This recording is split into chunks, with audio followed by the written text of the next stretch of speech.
The only way to overcome infidelity is to truly rededicate your life to you. Today on our space, we navigate safely out of some stormy seas.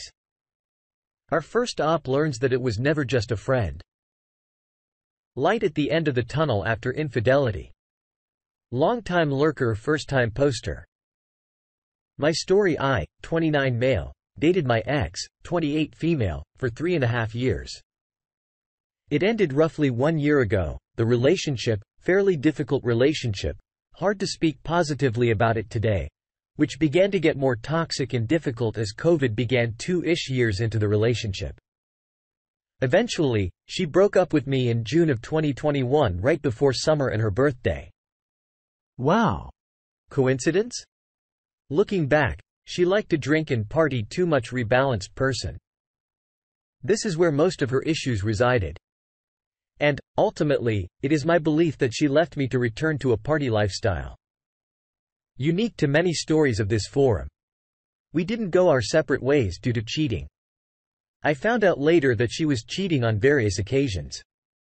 On vacations, at the bar, various ways, with he's just a friend. I never got the closure of her admitting anything or any real specifics other than enough detail for mutual friends and social media to know it happened more than once or twice.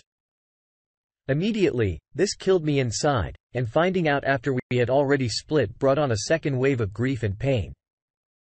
After we broke up, I went no contact immediately. She didn't reach out for over 5 months. In the initial stages of this, I was not doing well, very depressed, barely keeping my career intact. Eventually, I started to glow again, took on challenges that I never had, started competing in boxing, lifting weights, grew a beard, and was visibly in better shape. I started to not care if she reached out. This is when she did. Called me late one night after our ex, whom she monkey branched to after our relationship ended. Beat her unconscious one night. She called me for a shoulder to cry on. At this point, I did help her. I gave her information for a woman's shelter and abuse hotlines, etc. I did not meet her or allow her access to me at all. Kept it short and ended the call. A few short weeks later, she showed up at my door, dressed like she was ready for a first date and wanted to try again. I didn't even open the front door. She didn't deserve even a short conversation. We're all the story to everyone struggling. No matter how broken you are, you must work on yourself. Nobody's going to pick you up, and the only revenge for your ex's actions is to love yourself. One day, they might knock at your door, but the goal is not to wait for that day, but to instead be the person they wish they could have. There is power in denying them. There is power in showing them that you are not what they thought you were, and their chance is gone. I have since done well in my dating life, perhaps, but on a date in my early 20s, and with the experience from my ex, I have identified red flags and potential partners that I previously wouldn't have. I got something from all that pain. Is a wisdom. Keep your heads up, people, because if you're here and survived infidelity, you're already winning, as you would never do that to someone else, and that makes you a solid person. Your ex will be this way forever, and their next partner is just a filler until they do the same again. Healthy relationships aren't built in the shadow of another relationship. I never thought I would make it here, and I wanted to share as I know how close to the edge I was a short 12 months ago. Our first reaction comes from Joel's world. Dude, you're right. Before I met my ex, I told myself, everyone talks about finding the perfect one. No one talks about being the work on being the perfect one. Then I had my issues and she claimed those issues led her to cheat. Okay. So I'll work on them. Continue my career and be someone else's perfect one. Focus on me, not what I lost, and maybe one day someone else will see what they lost. Next comment from Silver's Cloud. That is awesome. How are you able to even start glowing? I don't think I can make it at times. The op replies. It doesn't matter in one day or 1 month. But it happens because you make an effort every day and every month. Put yourself out there, find ways to meet people, expand your circle, do things you've always wanted.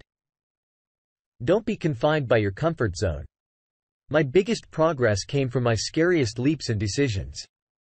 Fighting competitively and boxing for the first time, for example. I was so consumed with preparing for this fight, nothing else mattered. Now my ex, now my previous pain, nothing. Administrative Ad 3880 says it never ceases to amaze how cheaters circle back around, so you cheated, lied, belittled, gaslighted, and stole from me. And you're here to offer me more of all of that? Yes, please. The op replies, my ex specifically has a mind-boggling level of entitlement. Exactly as you say. Did plenty screwed up things that this post didn't summarize and expected me to welcome her back several months of silence as if I was just sitting around waiting for her return. That's why I stressed the part about standing strong if they come back. It's disrespectful to yourself to accept them back on their timeline, or really even at all. They showed their cards, show them the effing door. You're absolutely right, op. Yes. You can survive, even thrive after an affair. The pain that is created by the betrayal is nearly unbearable. And much healing is needed afterward, whether you stay in the relationship or not. Getting betrayed is like someone grabbing your heart so tightly, it can't beat anymore. You can feel it in both your mind and body. It can even hurt worse than physical pain because it is that powerful. Infidelity is so prevalent in our society that we have to talk about it. We have to figure out why it hurts so bad and why it's so hard to forgive someone after they've betrayed us. And especially if it's best to grow through the healing together or apart. It's a lot of work, but we come out of it stronger and wiser. Tell us some of your survival stories below. Show us your scars. Meanwhile, up next, the one that got away should have stayed away. He cheated with the one that got away. Turns out, the one that got away had chlamydia. Now I'm not gonna judge if you have an STD, don't know your circumstances or how you got it, and that's none of my business. What I will judge you for is not getting tested after every new partner because that's just bad sexual health. Basically, he asked me for a break, ensured it wasn't because he was looking elsewhere. Then she did not even a week into it. Then called me to tell me just before the break ended. I was under the impression it was because he needed time and space to get his mental health in check and really dig deep and contemplate the root of his personal issues. Boy, was I wrong? I felt sick when he told me. I felt sick that I was excited to hear his voice just 5 minutes earlier. I felt sick that I laughed because I thought he was joking. I felt sick that I could trust someone so much to the point that I really believed for even a second that he would never do that.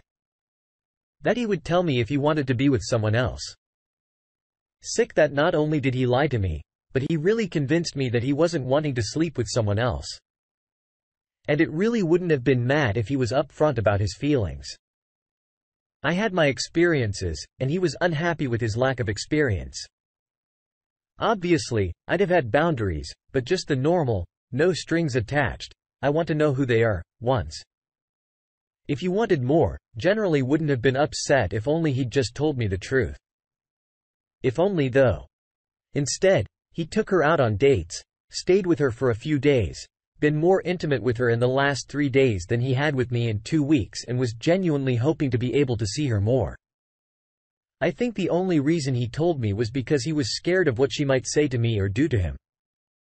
I think he wanted both of us at the same time, but she was hoping he'd choose her. He didn't. I tried to make it work because I loved him, but the more time I spent talking to him and being around him, the more I started to hate him. Hearing his voice, seeing his face, seeing that smile. It just made me sick and angry. When I was going through his phone and saw the pictures of them, it was like waterfalls were coming out of my tear ducts. I covered my mouth, and it may have looked like I was trying to stifle my scream, but I was so disgusted by what I saw that I threw up and had to cover my mouth. All of this isn't even the end of that story, but I just had to get that out. I can't really talk to anyone else about this. Our first reaction comes from Life Yogurt Closet 98. This right here. You have a partner who is open to let you experience new things. They trust you and want trust in return. This is the most uncheatable situation. Right? Cheating is not sex. Cheating is disloyalty. Who the F goes out of their way to break rules when this person has been so kind and understanding? What in that flying hell is wrong with this world? I'm sorry. This just really kinda hit close to home, and I want you to know you're effing awesome. That douche was an idiot and his actions do not reflect on you or your actions in any way. You were trusting and accommodating and he didn't deserve you. Hang in there, op. The next comment from Jinboy32, I hope you have left him. DOP replies. I did. When I broke over with him, he started crying. Like, bro, why are you crying? I should be the one crying right now. No idea. 19 times in. He asked for a break, said he wasn't looking to cheat. That's the only reason people ask for the break. Honestly, OP, I think breaks are BS unless there's complete and total transparency. If you were having second thoughts about being with someone or if you were having an urge to find yourself, then the honest thing to do is to break up with that person. People think that being on a break is an excuse to do whatever the hell they want, but it's not. There's still strings attached. I'm so sorry you had to go through this and feel all the feel. It's totally natural to have those initial feelings and to try to make it work. I think in those moments of trying to make it work, sometimes we cling to what we hoped they would be. The best version of them, but oftentimes that version doesn't exist. What are some of your experiences with the ones that got away? We're moving on where our last op has been kicked down. Let's help him back up. My girlfriend cheated on me from day one of our relationship, so I, 22 male, was in a relationship for a year 3 months with my girlfriend, 19 female. I don't remember how I found out about the first incident 3 days before I broke up with her. I just remember I was chatting with my friend about my girlfriend's friend, and he told me that a friend was actually her ex, which I didn't know up until that point. That got me into thinking, and I somehow found out that she went out with him 3 weeks before the breakup, and that he kissed her, or so that's what she told me. So from there, I started having major trust issues with her, so I just kept pressuring her into telling me about every lie she told throughout the relationship. One thing led to another and I found out she slept with another ex right at the beginning of her relationship, legit second day after we hooked up. She told me it was only twice, but I wasn't buying it. So now with this whole thing in mind, I went home and I started to think how to get the whole truth out of her, and how to do it fast. I was just sick to the stomach and wanted her to be gone from my life. On the day of the breakup, I came to her house and hugged her like there was nothing wrong. Sat with her and asked her out of the blue, "What else did you lie to me about?" She just said, "Nothing. I told you everything." I didn't believe her. So after a bit of back and forth, I hit her with, "Do you still love your ex?" As she went blank for a solid 3 seconds, smiled slightly, and said no. After that, my heart just dropped. I asked her to call her ex and tell him. He knows everything. He just wants to hear it from you. After a bit of back and forth, she finally calls him. He picks up and she just goes, "Nope. I ain't telling him that." So I just got up and snatched the phone and told him I have nothing against him. I just don't want her to F with me. I asked if he could please tell me if they slept with each other more than 5 times since we began our relationship. She said it was only a 2-time thing. To which he responded, "Yes, a lot more than that." After she heard that, she got up, started screaming, hitting me, and asking me for her phone back. But I already knew the truth, so I just gave her the phone and asked her to tell me how many times. First, she said once a month, then she said 2 to 3 times a month, and then finally admitted 3 to 4 a week. I just don't know what to say or do or anything. It's the second day since we broke up, and I just don't know what I did wrong. I mean, I gave a 100% of myself to her, and truly loved her and everything. Just I have no clue why she would do such a thing. My brain is just getting squashed by all this. I just don't know.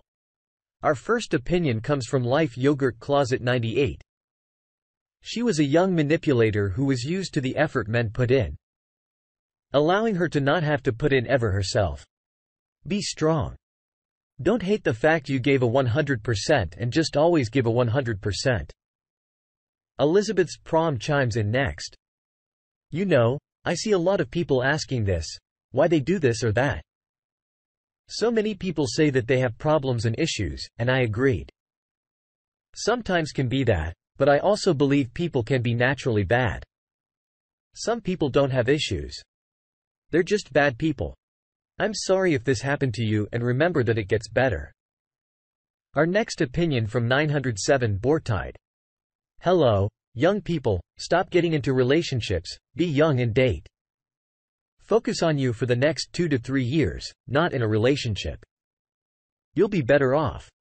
A lot more happy with yourself.